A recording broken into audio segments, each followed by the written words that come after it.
This is Radio Nepal. I am Dila Prasai with the news. The headlines first. President Bidyadevi Bhandari stresses on need for strong political commitment to combating corruption. Prime Minister Pushpakamal Dahal Prachanda pledges to adopt zero-tolerance policy against corruption.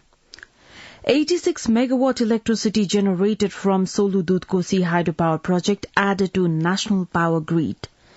And the toll from Turkey-Syria earthquake continues to rise. Number of deaths surpasses 28,000.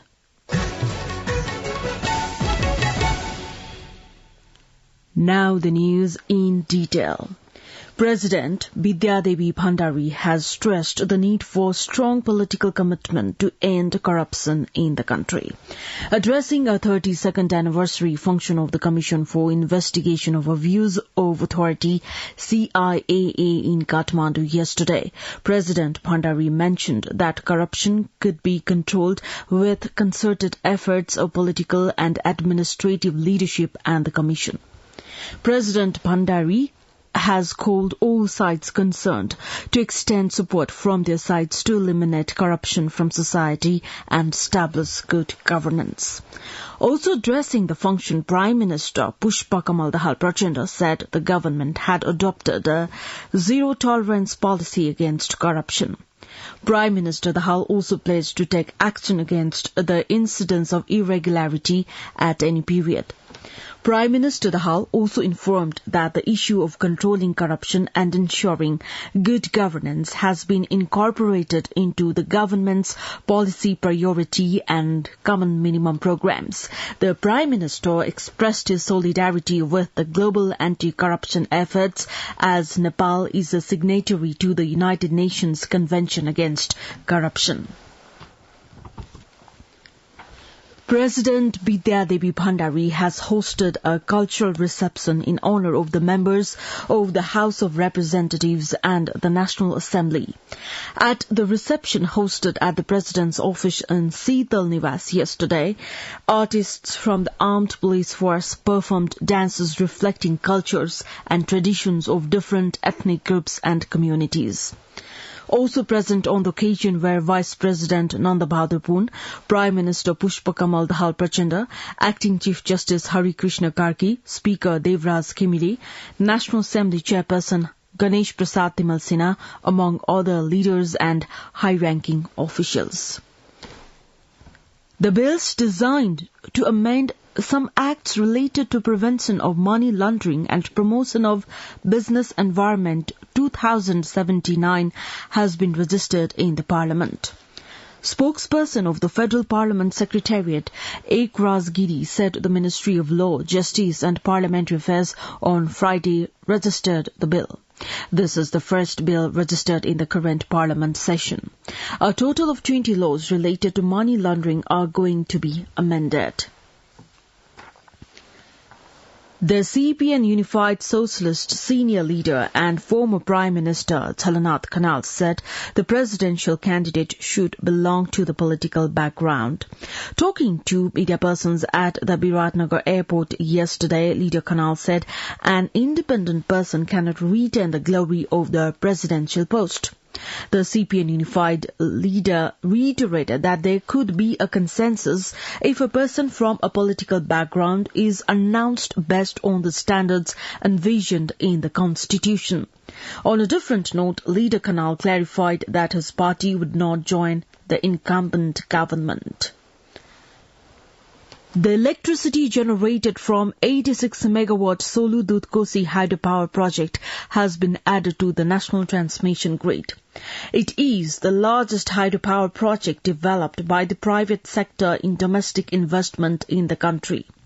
Chairman of the Sahas Energy Company Limited, Him Pathak, said after a week-long trial in power generation, the electricity from the project has been added to the national grid via 132 kVA Solu corridor transmission.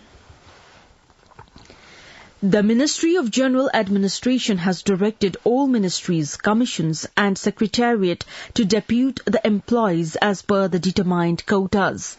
Issuing a circulation yesterday, the ministry has asked all stakeholders to depute the employees as per their posts. The ministry also asked to adjust the quota if the senior officials are not necessary for the role. Likewise, the General Administration Ministry asked the officers to take prior approval from it if they need to transfer the employees before the designated time. The internal terminal of the Chobar dry port in Kathmandu is coming into operation soon.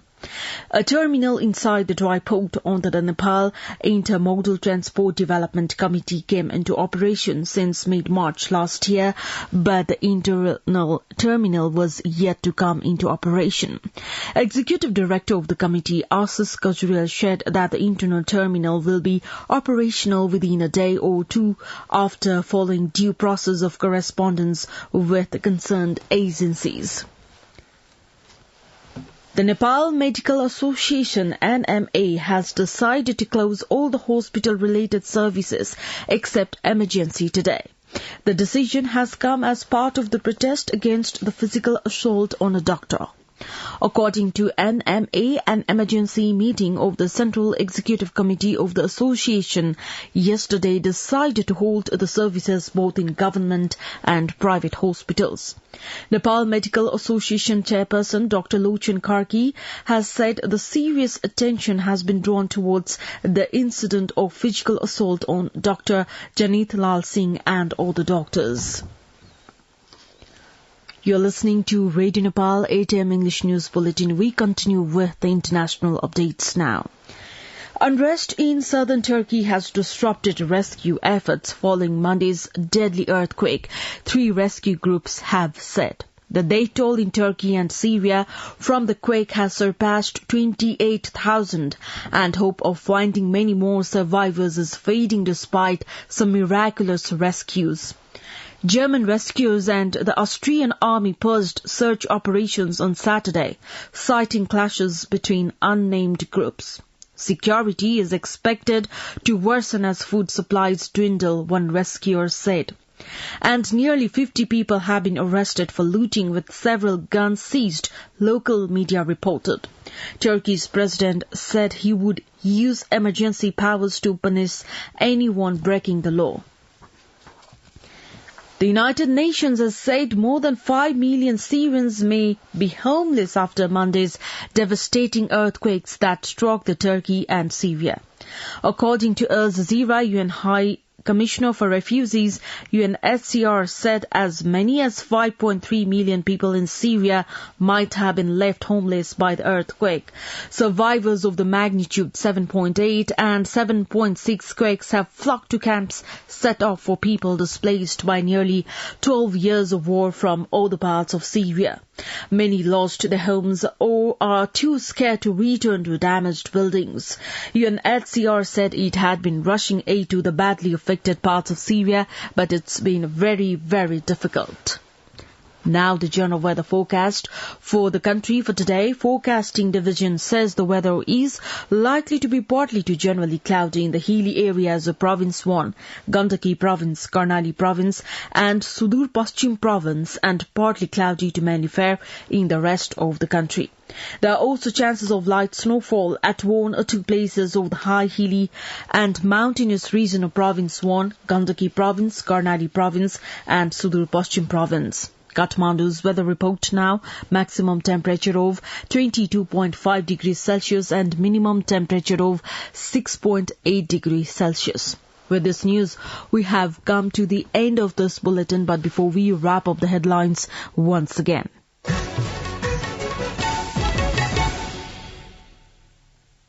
President Bidyadevi Bhandari stresses need for strong political commitment to combating corruption.